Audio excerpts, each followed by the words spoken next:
everybody, and welcome to episode 578 of Good Luck High Five. That's right. You're listening to a podcast that's for you if you play Magic the Gathering, no matter how well your Brontosaurus tubes are doing. Oh no, Megan. Yes.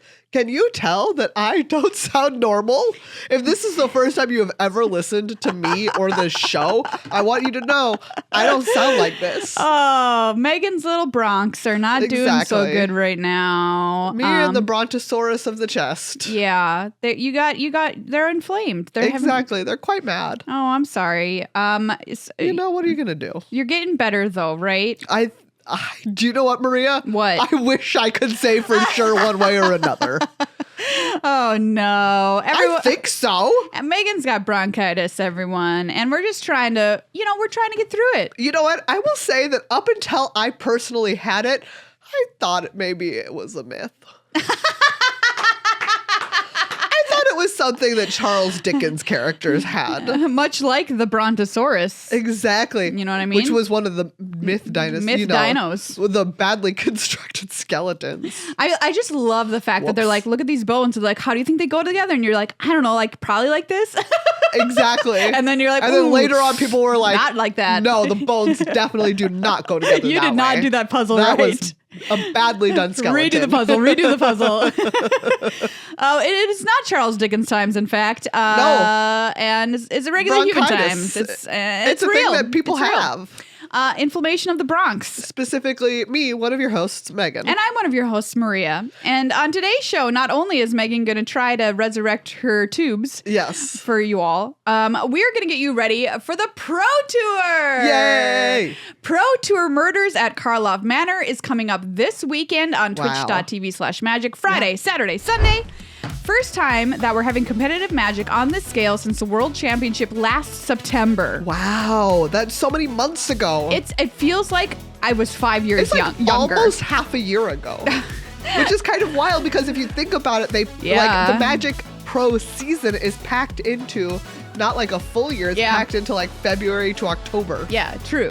So it's 3/4 of the year is a Magic year. We're getting ramped up. I'm getting hyped up for it because I just love the Pro Tour. I've always loved the Pro Tour. It's so fun to watch if you're at home and if you're not at MagicCon Chicago. If you're at MagicCon Chicago, you can come over and watch it in person, which is really exciting.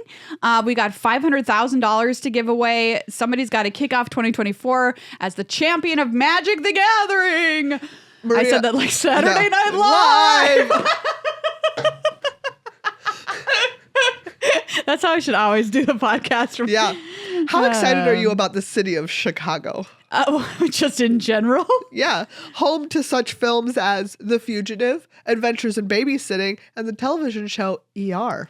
Is it also Ferris Bueller's Day Off? Oh, that's right. And Ferris Bueller's Day Off. How dare I forget? I'm ready for a Ferris Bueller's Day Off in Chicago. Can I just sign up for that experience? Oh my goodness. Okay.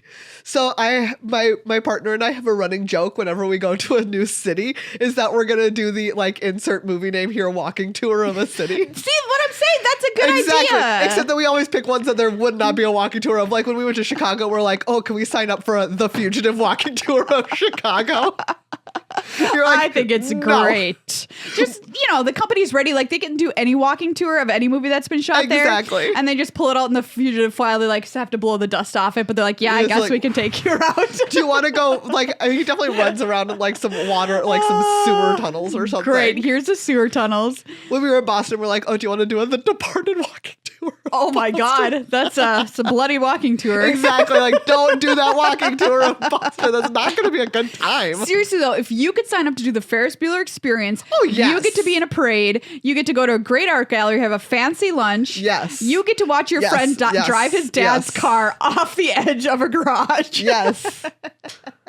In 100%. Sounds very expensive, but very fun. Yeah, so, I would do it. Actually, I thought Chicago was going to be a lot colder, so I was kind of down on it for a while, but it's actually not too bad out. No, it's not going to be that bad. So I'm excited to go. We signed up for some fancy dining. I'm excited for that. Yeah, I'm very excited. And excited to see all of our friends at the Pro Tour that we haven't seen since September. I mean, it's wild. just thinking about that. Yeah. So at the Pro Tour, everybody, they're going to be playing Draft. So Murders at Karlov Manor Draft and Pioneer. And we're going to talk to you about what the top decks are in Pioneer, what those decks do to kind of set you up for viewing this weekend. So you can kind of know like, oh, that one's probably going to be there. And I know what it does. Like me are like, what's happening in Pioneer? Don't worry. We're going to tell you. We got you. We talked about Draft, our past couple of episodes. Draft, overall, very fast format. White is the best color. How does that affect what they're going to do when they sit down in their pods on Friday and Saturday mornings, et cetera, et cetera. We're going to give you all of the info that you need. But before we dive into that info, huge, tremendous thank you to everybody who supports this show and all of our content over on patreon.com/GLHF Magic. You are the reason for the season. Yes, and the season is February. Yeah. Happy February. I didn't want to call it winter because it hasn't been super wintry, but I didn't want to call it spring because February sure does not belong in spring. It sure doesn't, but it might get there. You know what I mean? Yeah. We don't have any new patrons. Oh my God, hold on. You're killing Megan. I know. Megan is dying right now because we don't have any new patrons. We don't have any patrons. But we do have recently new patrons who already up their pledge. Oh, that's wonderful. Which is Bruce and Tara. Oh, Bruce and Tara, just last week. Bruce and Tara, with this donation, you are sprucing up nice our show, and you're gonna make me Tara up because of it. Wow, 2 puns. There you all go. For Bruce and Tara, back to back. Thank you so much, everybody. We've been having a blast over in our Discord. People have been sharing a lot of really cute cat and dog photos. Oh, very cute cat. Gives us life, sustains us. Yes. Which I am obviously in desperate need of. Clap your hands for it. You get awesome perks. You get access to our shows early. You get access to our Discord, including special servers that will unlock at the influencer and the producer level. You get no ads on any of our videos if you want to watch ad-free.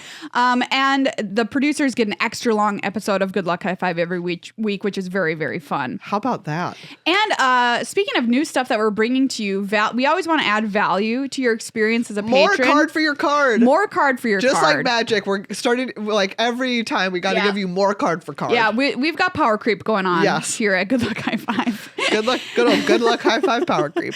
And we talked about it last week, but I just want to throw it out there again. We are producing new Commander content and a brand new channel, which is called Commander Arcade. You can find it at youtube.com/@GLHF Commander.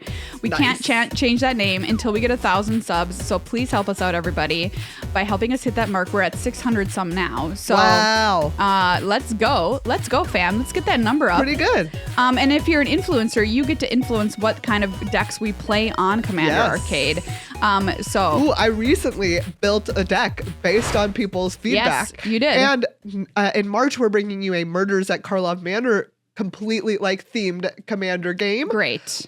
With the 4 commanders chosen by our influencers. Exactly. So if you want to get in on that and help us make more Commander content, that is really the level for you.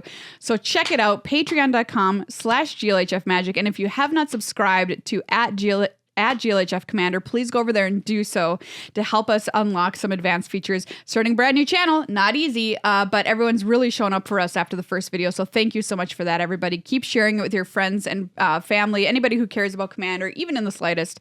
Let them know it's around so that we can let YouTube know that it's something that people should be recommended in their feeds. We also want to say thank you to Card Kingdom for continuing to always have our back. You can check them out at cardkingdom.com/GLHF. Their spiffy new website. Ooh. It's really pretty, actually. So go check it out. I'm looking at it right now. They just had a sale. It's the 16th through 19th. Dang it. So, but you know what? You should be checking their website because you could have been at the 6th sale. Yeah, that's so true. Great point. Murders at Karlov Manor. It's a really good point. There you go. Really good point. They've got not just only singles and boxes of stuff for you to buy. They've also got great articles that they write. They've got Card Kingdom exclusives, like their battle decks, which are decks that are great for beginners to learn the game. They have sets of dry erase tokens. Love a dry erase token. Which are super cute. Yeah, it's so nice. Remember, you are responsible for your board state. That's so true. You need to keep good track of it. And I will. What? Die? I can't laugh, but it was a very funny cut. I will never forget the person who at an event was making like 1 billion saprolings and was just keeping track of them with like loose change. So bad. Unacceptable. How do you really need to emphasize that is not okay. Yeah. Because how are you supposed to indicate, like, are they tapped? Are they untapped? It's just unreal. Like, unreal. Okay. I should have been angrier at the time to them. It's okay. It's tough in a tournament setting. So just remember, your board state is your responsibility. Your problem. Yes. Speaking of board state, they also have something, speaking of also beginners, they have this rookie playmat, which I think is really cool. Yes, it's so cute. Which has all of the information on phases of a turn and where to put your lands, where the red zone is for attacking. Yep. There's left-handed one and right-handed one, by the way. Very nice. So these are just the kind of things that Card Kingdom thinks about and why we like them as a sponsor. So go check them out, everybody. cardkingdom.com/GLHF. Hey everybody, it's time for the Randomizer, where we at describefall.com hit the random card button and try and guess what the card does based on the art alone. All right, Maria. Yeah. Here's an art for you. Great. Okay, that's the opposite of art. That's not art. I mean, that's a picture of nothing is what I'm trying to say. Yeah. Yep. Wow, that's interesting. So what I see is a forest. It's a moody forest, kind of at night. But in the center of the image, where the character usually is just a white hazy blob of nothing. Yep. Like a cloud. That's correct. Like a cloud's fart. That's what I also see. Well, not that last part, but... What on earth is this? What is going on? Well. Okay, I'm going to name this card. Oh man, this is going to be a white card and it's called Vanishing Act. Oh. And I'm seeing what it is in my mind's eye. I'm projecting. Maria's digging through her mind palace. You know that Johnny Carson character he did that was the fortune teller? That's what I was just all of a sudden reminded of. Like I ever watched that show. This is called Vanishing Act, and it's a blink effect in white. So that means it'll exile your creature and have it come back. Okay. But it's got to be something a little bit different than that because I don't recognize this at all. So what's going to happen is it's going to blink something. This is a weird card that I'm making up right now. It blinks something on your side at instant. It costs 2 and a white and something on the opponent's side. But it's random. So you don't know if it's going to do anything to your creature or to their creature. And if it blinked something you didn't like if it was something that was not being targeted by a removal spell, then the next one's free. The next what is free? The next what is free? Then this gains rebound and you can cast it for free on your next turn. Gotcha. I don't know how you keep people honest in this, but wow, this is... You would have to like choose it beforehand. Yeah. Yeah, that's my card. Well, you are very wrong. You're about as wrong as... But wouldn't that be just a horrible card? Think about it. You're about as wrong as you could get. No way. What? This is called Fog Elemental. Which I thought when you said cloud, I was like, oh, Maria's on track. Fog Elemental. Okay. Look, if you look closely, there's kind of like a face. You see it? You see the nose and the eyes? Oh, okay. I guess. Barely, if but I squint. anyways, they're there. 2 and a blue for a 4/4 flyer. When it attacks or blocks, sacrifice it at end of combat. Ooh. Look, you see the... Oh yeah, now I see the face. Sure enough, and mouth. It's kind of on its side. What a weird. Yeah. I love this little guy now that I know it's a guy. I know, right? It's kind of cool. But also, I'm never playing that card. Terrible. Okay, here. Oh, pause for the lungs. Lung pause. All right. Here's your card. I am looking at one mad lad. He is a mad lad for sure. He's a very mad lad. I'm going to say this guy's got to be undead or like an ogre or orc of some kind. Yeah. Because his skin is quite gray, and his eyes are very red, and his nose is smushed and his mouth is like, Yep. Yeah. Accurate. He's got on like a little helmet, like a cute little ridged helmet with some sort of insignia at the front. And then in back, he's obviously got some matching kind of armor, I think, going on around it. Yeah.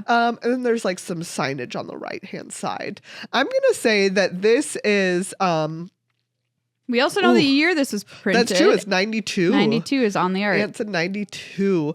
I'm going to say that this is, I'm going to call this guy Troll or Orc from the Grave. Orc from the Grave. Orc from the Grave. This is a black card. Yeah. It's 3 and a black for a 2/2, and it has black, sacrifice another creature, regenerate it. All right, good guess. Also, very good 1992 guess. This is actually a red card. Oh, that was my other color. That'd be second. This is Iron Claw Orcs, so very close on the name as well. For 1 and a red for a 2/2. Iron Claw Orcs can't block creatures with power 2 or greater. Classic 92 card. Wow. 1992. This card is hot garbo. Although, which would you rather have today in a draft? This or the 4/4 flyer? This. Absolutely. You kidding? The 4/4? Especially in this format. One and done. That 4/4, one and done. All right, let's talk about Pro Tour Murders at Karlov Manor. I'm so excited. Yes. First of all, I want you to guess who's going to win it because you cold called the winner of the World Championship. Oh, it's so true. You called Jean-Emmanuel Duprat, so I want to see if you can do it again. Okay. I'm putting you on the spot, but I mean, if you did it really once, it's okay. You can do it again. Can do it again. That's what I firmly believe. Okay, here's my guess. Okay. Marco Del Pivo. Marco Del Pivo. Put that, everybody, into your guessing hat. That's Megan's call. Yeah. What is yours? I'm gonna go with, I think Reed Duke's gonna do Pioneer back-to-back. Wow, that's a great call. You know, he won the last Pioneer Pro Tour. Yeah. Why not do it again? That's what I say. That's a great call. I just want to say that you mentioned before that I cold called Jean-Emmanuel Duprat winning the World Championship, and I didn't take a second to gloat. I just wanted to really. Do you know what? Well, you have taken a second to now gloat. I have, but now I'm taking another. Like every time it comes up, I want to take a second to gloat. Is what I'm saying. Yeah, it's fine. Because I still feel great about that one. Happens about once in a lifetime. You're gonna be able to cold call out of a field of 200 or whatever. Yeah. Who wins the whole ding dang thing? I did it. I mean, freaking did it. Jean-Emmanuel Duprat has also been our guest for being in every top 8 of every Pro Tour ever. Basically, he's just a very good Magic player. Yeah, but it was the time. I feel very good about it. Yeah. Marco Del Pivo, he was top 8 in Barcelona. Okay. Which was modern, to be fair. And he is more of like he seems to be right now a little bit more of a modern specialist. But so he top 8'd in Barcelona, right? Yeah. And then he was like, okay, I'm qualified for all the Pro Tours next year, but I'm not qualified yet for the World Championship, and I really want to go. Yeah. And so he went to the Regional Championship, where, to be clear, he would have to finish either first or second to get the final, like, to get the World Championship qualification. Don't tell me. He won it. And he won it. He won it just simply for getting that World Championship qualification. Hey, that's pretty great. It's pretty good. And so that's why I was like, do you know what? I feel like he could do it. I mean, he's got extra value he's not even using here. Exactly. Double qualified for this Pro Tour. Double qualified for this Pro Tour. Like, I just went ahead and was like, I really want to go to Worlds. I'm going to do it. One of the ways that I can do it is by being a top 2 finisher in this 900-person tournament. I'll just win it. Oh, that's beautiful. I pretty love that great, story. I think. So, yeah. Do you know what? I feel like I think that I feel like he can get it done. All right. That's your guess, everybody. If you want to give us a guess, you can head on over to our Patreon Discord and use the hashtag MyPTGuess. You can also tweet at us. We're at GLHF Magic.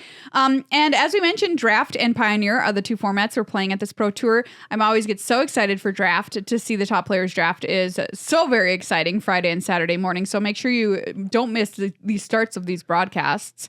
The format, I'm going to say it's fast. We're used to it at this point. Yeah.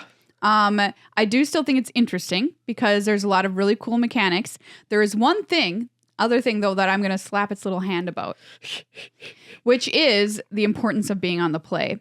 So we didn't talk about this in our data episode. Yeah. We usually do. So we must have just forgotten to mention it. But the win rate on the play, I believe in this format is, or very close to 54%.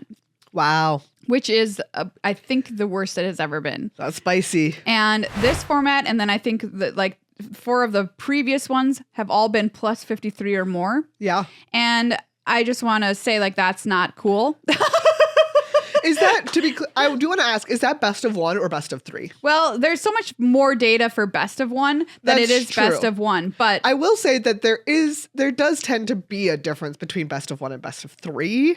I guess I want to know a little bit. Sure. Let's go to 17lands.com. By the way, if you haven't checked out 17 Lands, it's a fabulous resource for you. Very good. And you can also download it to your computer so that it keep track of your stats on Arena, which is really, really nice as well. So just check that out if you haven't. So this one says that in traditional draft, it is even more advantageous to be on the play. All right, then. That is that. Yeah. So, Murders at Karlov Manor, plus 53%. March of the Machine, Lost Caverns of Ixalan, Phyrexia all will be one.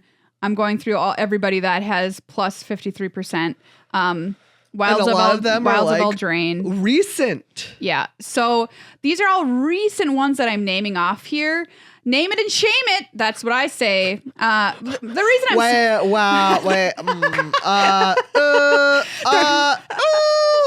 the reason I'm bringing it up is because now when we mentioned the speed, I know people wrote back to us and said, "Hey, that's okay. Like, I like to have faster games on Arena. It's not bothering me that these formats are faster." And I guess that's a personal preference. But I would go so far as to argue, I highly doubt that you want the advantage on the play to be as high as 53 or almost 54%. No. I think nobody wants that. So that's where I'm going to call out R&D and say, can you do something about this, please? Can you do something about this, please? Because we are creeping closer to 54, and we need to do what we can to stop that. Wow. Because that does not make for an ideal limited environment. Jeez. So that's my soapbox moment. I wanted to mention that I failed to call out on our data episode. Yeah. So being on the play, unfortunately, going to be it's the important. fastest of them also. Traditional draft, that's wild to me. Usually traditional draft is a little slower. Yeah. So, interesting data that makes me think that something does need to change in the way these limited sets are being developed. Yeah. Okay. I don't know if anyone from R&D listens to this show, but please consider it designing your next set. Thank you. That's all I'm going to say about that. Just think about it. So being on the play is going to be important this weekend. White cards, we know they're stupid good in this set. Yes. But not everybody can play white at the table. So what's going to happen? What is going to happen? I cannot wait to find out. Let's move on to Pioneer, since we've talked about draft a lot on this show already. Pioneer! Everything from Return to Ravnica forward is legal. I like to call it the Maria and Megan format because that's when we started playing. It is when we started playing. I like to believe that when they developed Pioneer, they were thinking of us. They were thinking of the two of us. Specifically. They were like, what cards do Megan and Maria know? Let's do them a real solid, and it would only be things they know. Yes, precisely. So thank you. But truly, it said a lot of people started playing around the time that we did. Yes. I wonder what the heck was going on with that. There was a big influx, and it also makes me wonder because there's been another big influx kind of in the past like 4-ish years. Yeah. If in the future we'll have a format that starts with like 2020. Oh, it's definitely something happening. that starts with 2020. Yes. Anyways. Great point. Let's talk about Pioneer. The last time we saw it was when Reed Duke won that Pro Tour. Yes. I remember Boggles being in the final of that. That's what I remember. Of course you do. I mean, because in the hands of Benton Madsen, piloted a wonderful Pioneer Boggles list, which I love so very dearly. So in my heart, I'm like, I wonder if the Boggle boys can come back and get it done again, get into at least second in this Pro Tour. We'll find out. But what was Reed playing? Is it or something? Let me see. Hold on. I was looking at the regional championships. Oh, okay. Because those are also So as you mentioned, like the regional champ, or the last time that we saw it at the Pro Tour was at Pro Tour Phyrexia, which Reed Duke won. Yep. He won that with Is It Creativity? Yeah. I was like, which brand of Is It was this? Yeah. Yes. Creativity. And as you said, Celestia Auras was the other deck in the finals. And we had a lot of like, Is It Creativity? There was Lotus Field Combo. Yes. Was very prevalent at this, in this top 8. We had Nathan Stoyer and yet another top 8 on the deck. Chris Ferber was also on it. Then we had a copy of Mono White Humans in here, some Rakdos Midrange, and some Enigmatic Fires. Okay, well, Rakdos Midrange, you called that out. Digging through the data of Magic Online and compiled by Frank Karsten, none other than Frankie numbers here. The number one metagame share going into this Pro Tour of decks is Rakdos Midrange. Yeah. So the deck is still alive, still kicking, and still winning in a very hard format, which is playing Magic Online, which I'll just call a format. Yeah, so let's talk about this deck a little bit. It's all value all the time. A lot of card for your card in this deck. You know, Rakdos, a lot of card for your card. Played around cards like 4 copies of Fable of the Mirror Breaker, which is just great value. So much card for card, baby. A lot of card for card. A lot of card for card. Speaking of card for card, Shouldered the Apocalypse. A lot of card for card. She's got Bone Crusher a big Giant. Booty. Some of the most card for card that has existed in the last couple of years. You're just playing really good cards. Yep. You're playing excellent removal in cards like Fatal Push and Bitter Triumph. You're running Reckoner Bankbuster, which is a giant 4/4 artifact that you can animate whenever you want, and also draws you a lot of cards. Makes a little creature to crew it even later on. It's just a lot of card for card. It's just really good cards. A lot of card for card. That's what it is. Good cards, good removal. The most recent addition to the list I'm personally looking at, which is from a Pioneer Challenge, is Aklazot's Deepest Betrayal. Yes. Single copy of this, 4/4 for 5 mana. Bat God. With flying and lifelink, and wherever it attacks, each opponent discards a card. For each opponent who can draw a card. Whenever an opponent discards a land card, you make a 1/1 black bat. When Aklazot dies, return into the battlefield. Is this voice just about how much you're disliking the value of this card? And transformed under its owner's control. Or are you making fun of me? No. No. I was just like, what? It was kind of my what is this Maria's card voice. Just over here roasting me. What is this card? Wow. And then Thoughtseize and Duress. Yeah, no, Aklazot's is very, what is this card? Yeah. So that may very well be the greatest metagame share that we see this weekend. Yeah. Which makes for a lot of really interesting interactive board states and games. That can battle it out, Rakdos Midrange. Yep. Then, of course, we always have Is It Phoenix coming in next.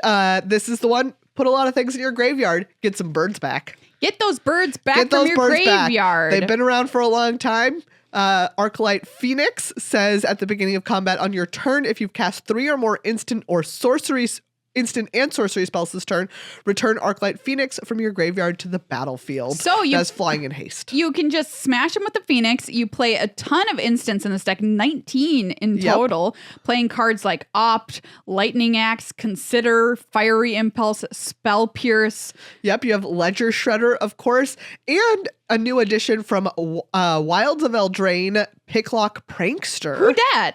This is the little 1/3 flying vigilance for 1 in a blue fairy rogue. You're like, whatever. But it has Free the Fae. This is 1 in a blue for an instant adventure. Mill 4 cards, then put an instant sorcery or fairy card from among the milled cards into your hand. So it's putting those birds into your graveyard and giving you instants and sorceries. Yeah, so a very powerful deck because it can react to whatever your opponent is doing with all those instants and sorceries. And at the same time, it's enacting its own game plan of pitching those birds and getting those birds back. Its own game plan of bird. Here's game plan. Bird. Next up, we have Azorius Control. Well, it's been a minute since Control deck was good in a Pro Tour. Don't I know it? You and Gabe Nassif will be very happy to see this in number 3. So yeah, I mean, what are you gonna do? You're gonna kill some creatures. You're gonna draw some cards. You're gonna cancel some spells. Yep. You're gonna hard cast Shark Typhoon. Usually, I think you're gonna cycle Shark Typhoon, but you know girl what? can dream. A person can dream for sure. Absolutely. Yeah, it's a deck that says no until it says yes. I've won the game. Wow. That's Azorius Control. You know. What a description. Now, the next deck is a new one since the last Pioneer Pro Tour. So in the last round of regional championships, there's a current round of regional championships, which are modern because they qualify people for the Pro Tour in Amsterdam. That's right. But the last cycle, which was in the fall and winter, so like October, November, December, were all Pioneer because they qualified people for this event. And first we saw the Geological Appraiser combo. Yeah, that got banned. It got banned. Boom. Because they do not want you to have a turn Cascade. 3 1-card combo win. Let's go. In Pioneer. Okay. But there is still Amalia combo, which is the next deck that kind of rose to prominence after Geological Appraiser got banned. And that is the 4th deck in this metagame. Oh, well, so she's doing very well for herself. Amalia, her namesake, her card is a white-black for a 2/2 ward, pay 3 life. Whenever you gain life, Amalia, how do I say her last name? Benavides Aguirre explores. Then destroy all other creatures if its power is exactly 20. So of course, there is a combo with this with Wild Growth Walker, which is 1 and a green for a 1/3. Whenever a creature you control explores, put a +1/+1 counter on Wild Growth Walker and you gain 3 life. So she explores and you gain life, and you gain life and she explores, and it's it gains life and she explores. Loop. Exactly, except until then, if she hits exactly 20, then it kills the Wild Growth Walker. You have a 20/20, you attack in. Beautiful. Very nice. I love that. I love when a card like Wild Growth Walker is like super powerful somehow. Exactly. Amazing. In a combo like that. Well, that's exciting. I hope we get to see that very happen. Number 5, we've already told you about this deck, is Lotus Field Combo. So it's still around, still comboing. Yep. This deck, notoriously very, very difficult to play. And people say if you play the wrong land drop at the wrong time, you will have lost yourself the game. So that's why approach this deck with extreme caution if you're a Pioneer player. And I'm sure all the pros already know that going into this weekend, and they're only going to pick this deck up if they think they can play perfectly. Yeah. What is this? This deck does something with what's it called? Vizier of Tumbling Sands to untap and. Yeah, you tap and untap lands. Mm-hmm. What are you doing with Lotus Field Combo? Look, you're just tapping and untapping. And you have Omniscience, which says you can cast spells from your hand without paying their mana costs eventually. Tap and untap lands. Because that card costs 7, 8, 9, 10 mana. It doesn't matter if you just tap but if you have like a million mana. Tap and untap lands. Tap lands, untap lands, tap lands, untap lands. Tap them, untap them. Tap them, untap them. Lotus Field Combo. Tap and untap the lands. You have a lot of mana. You have Omniscience. Tap them, untap them. You can do whatever you want at that point. Untap them. We have another combo deck. Tap lands, untap lands. This is our 3rd combo deck, Megan. I know. This is a Quintorius canned combo deck using, of course, our new legendary Planeswalker friend, Quintorius. Hi, Quintorius. Happy Spark Day. His static ability says whenever you cast a spell from exile, Quintorius deals 2 damage to each opponent and you gain 2 life. I can't drink out of a can, I swear. Anytime, does anybody else out there have this problem? Anytime you drink from a can, you spill on yourself. Literally every time you drink from a can, because that's my life. I just spilled on myself. Everyone watching the video saw it happen. Anyone listening now knows that I did it. Please come to my support group for people who can't drink from cans. R.I.P. Gladly. Okay, sorry. Quintorius. What's he doing these days? Quintorius, he's helping you discover, but mostly so this deck is about discovering, right? You trumpeting Carnosaur into a spark double, who can be a trumpeting Carnosaur into a spark double, and trumpeting Carnosaur is a 7/6 trampler. Yes, exactly. That when it enters the battlefield discovers 5. Sick. This is the one I want to play. Yeah, I want a 7/6 trampler. It is in fact pretty sick. That sounds great. So yeah, that's that. Coming in at number 7, Mono Black Midrange. So if you don't want to play Rakdos midrange, you can just play Mono Black. If you're like, I don't want to have mountains and swamps in my deck, gauche. You can just do it with black only. A lot simpler. You're still running similar cards like Reckoner Bankbuster. You're still running 4 copies of Shieldred the Apocalypse. But you have more removal. You're able to play Shieldrick's Edict. You've got Bitter Triumph again, same as the other deck. You've got the End, which is a newer card in this list. Graveyard Trespasser, that 3/3 that takes stuff out of graveyards. You get to play Liliana of the Veil. If you miss her in Modern, you can play her in Pioneer in this deck. Just a more straightforward version of Rakdos midrange, in my opinion. So next up, we have Niv to Light, which is a 5-color Niv Mizzet deck. You know, who doesn't love this dragon friend? You have Niv Mizzet Reborn, who is Wooburg. Flying, when Niv enters the battlefield, reveal the top 10 cards of your library. For each color pair, choose a card that's exactly those colors from among them. Put the chosen cards into your hand and the rest on the bottom of your library in a random order. You have Omnath, of course, Locus of Creation, who has a lot of different landfall triggers. You have Up the Beanstalk to draw a bunch of cards from all of these things. You have, of course, Leyline Binding. Since you're already playing 5 colors. Since you're playing 5 colors, you might as well have a single mana, like a 1 mana exile flash, whatever. exile, whatever. Love it.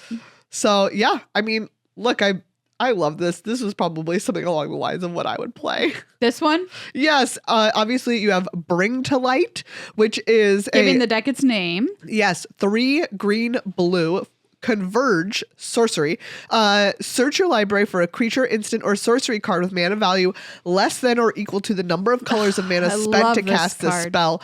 Exile that card, then shuffle. You may cast that card without paying its mana cost. Yeah. So obviously, you're just trying to cast this for like all 5. Yeah. And be like, oh, I can go get my Niv. Yeah. It's a very, very fun deck. Yes. Built for the people who like to do big, bomby, splashy things with a lot of different colors of mana and play big creatures. Like, what a good time. I don't know. Sounds like a good time. It does. And coming in at number 10, we have number 9, Is It Ensoul? So this is referencing Ensoul Artifact. This is AKA Giant Scissors. If you don't know about this card, what a card. What a card. I can't believe it's really in a deck. This is 1 and a blue for Enchant Artifact. Enchanted Artifact is a creature with base power and toughness 5/5 in addition to its other types. Why not? Oh, so of course you need a lot of artifacts in this list, which you get in the forms of many creatures like Combat Courier. What a little cutie. Why not attack for 5 on turn 2? Why not? Why not? Or you just might do it with a blood token because you're running creatures like Videl and Epicure, which when it comes into the battlefield makes a blood token. Or you could ensoul a map. Yeah, absolutely. Who doesn't want to attack someone with a map? You're just whacking them on the face with it. So yeah, you've animated the map and the map attacks them itself. The map is doing it itself. The map is right. I'm going to march on over there and beat you up. And because you're running all of these artifacts, which may or may not be 5/5s, you can play Shrapnel Blast, which is 1 in a red for an instant. It says, in additional cost to cast a spell, sacrifice an artifact. Guess what? You can do that with ease in this deck. It deals 5 damage to any target, so you can just go to the dome with this bad boy. Boom. Sacrifice an artifact. I can do that. No problem. And you get to play a lovely little vehicle that has been good at winning tournaments in the past, and that is Smuggler's Copter. Wow. Welcome out of jail, Smuggler's Copter. Looter Scooter, get in. This is a 3/3 vehicle that has a crew cost of 1. That they call it the Looter Scooter because when it attacks or blocks, you may draw a card if you do discard a card, which is looting. So this card is anyway, this deck also looks so fun. Yeah. I like this deck a lot. Ensoul Artifact. Let's go. Yeah. Hey, let's use some giant scissors. And completing our list here at number 10, I gave you a preview by accident. Boros Convoke. Yes. Boros Convoke is, it creatures. They do them thing. Yeah, it's just, this is definitely a creatures deck. It has almost no instants or sorcery with the exception of, in this case, 4 copies of Gleeful Demolition, which this also runs in Ensoul Artifact. Do you know what? Like, Gleeful Demolition, I played a little bit of Explorer, which is like the pioneer of Arena, and Gleeful, I got wrecked by decks that play Gleeful Demolition. Destroy target artifact. If you controlled that artifact, create 3/1/1 red Phyrexian Goblin creature tokens. So they just destroy they play like some little cheap little artifact, and then they destroy their own artifact, and then they have like 3 goblins. That's great. 3 Phyrexian goblins and go to town. And the reason it's called Boros Convoke is because you have cards like Venerated Loxodon in here, which is a card that requires little creatures like these goblins you've just created to convoke it out very simply for not a lot of mana. Normally it costs 5 mana.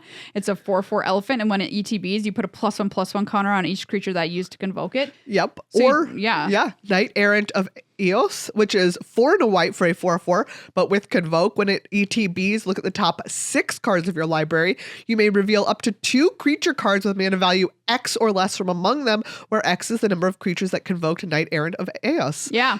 Put the revealed cards into your hand, then shuffle. Just pretty sick. Very cool. My speed once again, but I would be a little scared to bring this to a Pro Tour. I don't know if it could hang, but maybe it could. You never know. It sure does get a lot of creatures onto the battlefield real stinking quick. Yeah, it sure can go fast.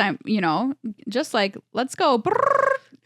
And you can get it run over without even being able to blink twice. So that's a look at the top 10 decks going into this weekend. However, we've noticed in the past that sometimes you never know what's going to happen. You never know what's going to happen. I mean, I kind of hope that we get absolutely blindsided by something that no one saw coming. Absolutely. That's what I always hope. I did some interviews for articles for this, and like someone kind of teased to me that their team might be bringing like a secret deck. All right, get in the cauldron and start brewing, pro players. So like fingers crossed. Oh, I hope that happens. Where can people read your stuff if they want to read your articles about this? You can read my articles over at magic.gg.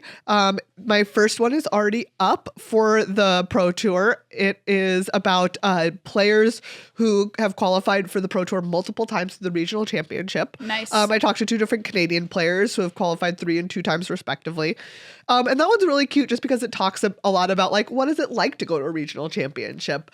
I was like, oh, this just sounds a lot of fun when they're talking about it. They're like, it's nice to have like kind of that, it's a little bit of like a nationals vibe, right? It's an event that you go to with your friends and you're excited when your friends also do well because you're all in this same style of tournament together. I love that. It was really fun watching the RC play out a couple of weekends ago. Yeah. And kind of had that vibe that we missed from not having Grand Prix anymore. Yep. And then I have an article coming up that is all about players from last year who are very early in their Pro Tour careers but had very stellar years last year. So they're qualified for all of the events. One of them is Marco Del Pivo, who I was talking about earlier. And that one's also really lovely because they talk about like the different things that have helped them become better players over the last year and some of like their highlights from last year and what they're looking forward to. It's a nice time. Oh, that's great. Yeah. That's great. Go check it out, everybody. Magic.gg. And we truly hope you come and enjoy the festivities either at MagicCon Chicago. It's real fun to watch players in the PT area play the best in the world. It's just a thrill. Yeah. Or watch it on twitch.tv/magic this weekend. Like we mentioned, Friday, Saturday, and Sunday. Starting at noon Friday and Saturday, 11 a.m. Eastern starting on Sunday. Hang out in the chat, say hi. I don't know. I just get so excited for the Pro Tour. Yeah, I'm so excited to be there. We hope to meet you if you are there. We'll bring some stickers for you all. Yeah. We'll have our Sharpies ready to sign stuff if you need anything to sign. We have some buttons. Oh yeah, we do have buttons. Let's bring some buttons. Find us for a sticker and a button. For a sticker and a button. And you can even be like, hey, can I have a sticker and a button? You can say that because maybe I'll forget that you want a sticker and a button. Yeah, please say it. Otherwise, our minds are, to be fair, at this event, kind of mush. Yeah, they're big mush brains. They're big mush brain. So don't worry about it. I have mush brain and mush lung. So oh, God. That sounds real rough for me. Mush lung definitely sounds like something that Charles Dickens dealt with. Yes. In his book. They're all in the mush lung house. Oh, no. Where they must They all stay. have mush lung. Well, everybody, thanks for hanging out on this episode of Good Luck High Five. Yes. Thank you once again to Bruce and Tara. Bruce and Tara. In case you did not hear, over on the Upkeep, the Upkeep is done, Cease. Yeah, we put the Upkeep in a nice little warm bed and tucked it in and said night-night. It's having a nap. It's having a nap. Because we just couldn't manage to sustain listenership or viewership of the Upkeep. But we figure that's okay because we're putting renewed effort now into our secondary channel, Commander Arcade, making more content for you there, which is very exciting. If you haven't seen our Valentine's Day episode, it is very cute. It's so cute. We all give great gifts. Oh, One of my favorite parts of that episode is just how good the gifts for each other are. Oh, they're great. You have to watch it, everybody. So, like, I loved mine. I loved making Maria's deck for her. My deck was excellent. Top notch. Absolutely. Go check it out. youtube.com/@GLHF Commander. Please sub if you haven't already. Remember to support us on Patreon. If you enjoy our content every week and you want some awesome perks, that's patreon.com/GLHF Magic. Check out Card Kingdom at cardkingdom.com/GLHF. And if you're a producer, we would love to say thank you when we come back next week after the Pro Tour and say thanks to some new producer level people. Yeah. You get an extra long episode, and we are going to move on to that right now. Producers, we'll see you in a minute. Everybody else, see you after the Pro Tour.